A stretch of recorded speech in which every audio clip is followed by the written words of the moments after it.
If you are paying for any part of your gender-affirming care out of pocket, hormone therapy, surgery, therapy sessions, even some laser hair removal, and you are not using an FSA or HSA to pay for it, you are leaving real money on the table. Potentially hundreds, maybe even thousands of dollars every single year.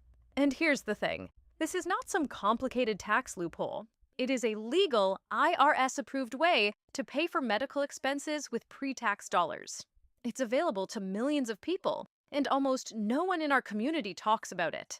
So today, I'm going to walk you through exactly which transition-related expenses qualify for FSA and HSA spending in 2026, which ones are gray areas you need to know about, how to actually set up and use these accounts, and what to do if your employer or plan administrator pushes back. Let's get into it. Real quick, let's make sure we're on the same page about what these accounts actually are, because the difference matters for how you use them. An FSA, a flexible spending account, is offered through your employer. You set aside pre-tax dollars from your paycheck, and you use that money for eligible medical expenses. The contribution limit in 2026 is $3,300. The catch? FSA money is use it or lose it, so you need to spend it within the plan year. Some plans offer a grace period or a small rollover, but don't count on it. An HSA, a health savings account, is a little different. It's only available if you have a high-deductible health plan, but it's way more powerful. In 2026, you can contribute up to $4,300 as an individual or $8,550 for a family. The money rolls over every year. It never expires. It can be invested. And it's triple tax advantaged. Your contributions go in pre-tax, your money grows tax-free, and withdrawals for qualified expenses are also tax-free. Nothing else in the tax code does that. Both accounts work by letting you pay for eligible medical expenses with dollars that were never taxed. So if you're in the 22% tax bracket, every $1,000 you spend through these accounts saves you $220 in taxes. That adds up fast when we're talking about transition-related care. Okay, here's what you came for. Let's talk about what actually qualifies. The IRS standard is that an expense qualifies if it's for the diagnosis, cure, mitigation, treatment, or prevention of disease. And the key ruling for our community came in 2021, when the IRS confirmed that gender-affirming care that is medically necessary qualifies as a legitimate medical expense. That is the foundation everything else rests on. Things that definitely qualifies: hormone therapy, HRT, estrogen, testosterone, progesterone, and anti-androgens. Whether you're getting it via prescription at a pharmacy or through a telehealth service like Folks or Plume, if it's prescribed by a doctor, it qualifies. This includes the cost of the prescription and your copays. Gender-affirming surgeries, top surgery, bottom surgery, facial feminization surgery, and other procedures deemed medically necessary. You can use FSA/HSA funds for surgeon fees, anesthesia, and facility costs. Recovery supplies also qualify. Things like compression garments, wound care supplies, and prescription medications. Mental health therapy. Therapy is fully eligible, including therapy you're getting to support your transition. This includes individual sessions, psychiatry appointments, and prescription mental health medications. Required therapy letters. If your surgeon or insurance requires a letter from a therapist before approving a procedure, the cost of those therapy sessions qualifies. Lab work and doctor visits.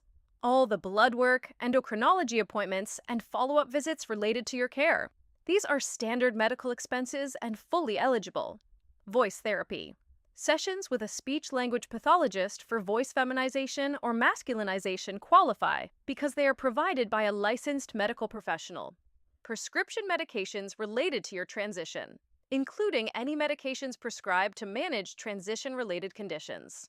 So, to put a real number on this, if you're spending $3,000 a year on HRT, therapy, and appointments, and you're using an FSA or HSA, and you're in the 22% tax bracket, you've just saved $660 in taxes on expenses you were already paying. Now, let's talk about the gray areas. The expenses where the answer is, it depends, and you need to know why it depends so you can document your case correctly. The gray areas. Laser hair removal. This one surprises people. For trans women, laser hair removal prescribed by a doctor as part of gender-affirming care can qualify. The key word is prescribed. If your doctor writes it into your treatment plan as medically necessary, it's a much stronger case. Purely cosmetic laser hair removal does not qualify. Get documentation from your doctor before submitting this one. Electrolysis. Same framework as laser. If it's part of a medically prescribed transition plan, it's defensible. Many trans women include this pre-surgery. Again, documentation is your best friend. Wigs and hairpieces. If you're experiencing hair loss as a medical condition, a wig can qualify, but a hairpiece purchased purely for aesthetic reasons does not. Gym memberships generally do not qualify unless prescribed by a doctor to treat a specific condition. Don't try this one. Skincare products do not qualify even if they're part of your routine. Cosmetics are excluded by the IRS. The golden rule for gray area expenses: get a letter of medical necessity from your doctor. It doesn't have to be elaborate. It just needs to connect the expense to your medical treatment. This letter is your paper trail if your FSA administrator ever questions a claim, and it dramatically strengthens your position. Pro tip: letter of medical necessity. Ask your doctor to write a simple letter stating your name and diagnosis, the specific treatment or expense, why it is medically necessary for your care. Keep this letter on file. Submit it proactively with any claims for gray area expenses. Okay, knowing what qualifies is only half the battle. Let me walk you through how to actually set this up and use it. For an FSA. FSAs are set up through your employer's benefits portal. You elect your contribution amount during open enrollment, which typically happens in the fall for the following year. If you missed open enrollment, a qualifying life event, like getting married, having a baby, or changing jobs, may let you enroll mid-year. Once your FSA is active, you'll typically receive a debit card linked to your account. You can swipe it directly at pharmacies, doctor's offices, and medical providers. For expenses that don't have a clean payment trail, you'll submit receipts through your FSA administrator's app or portal. Important: plan your contributions carefully. If you know you have surgery scheduled this year, max out your FSA. But if your plans are uncertain, contribute conservatively. Remember, you lose unused FSA funds. For an HSA. First, confirm your health insurance plan is HSA eligible. It needs to be a high-deductible health plan. In 2026, that means a deductible of at least $1,650 for individual coverage. Check your plan documents or call your insurer. You can open an HSA through your employer if they offer one, or you can open one independently through providers like Fidelity, Lively, or Health Equity. Fidelity's HSA is often recommended because it has no fees and lets you invest in index funds. Contribute directly from your paycheck pre-tax, or contribute on your own and deduct it on your taxes.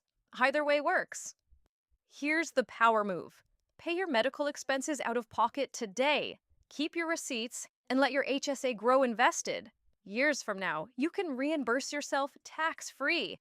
There's no time limit on HSA reimbursements. This turns your HSA into a stealth retirement account. And if your employer pushes back or denies a claim for a transition-related expense that should qualify, that is an appeals process, and you have rights.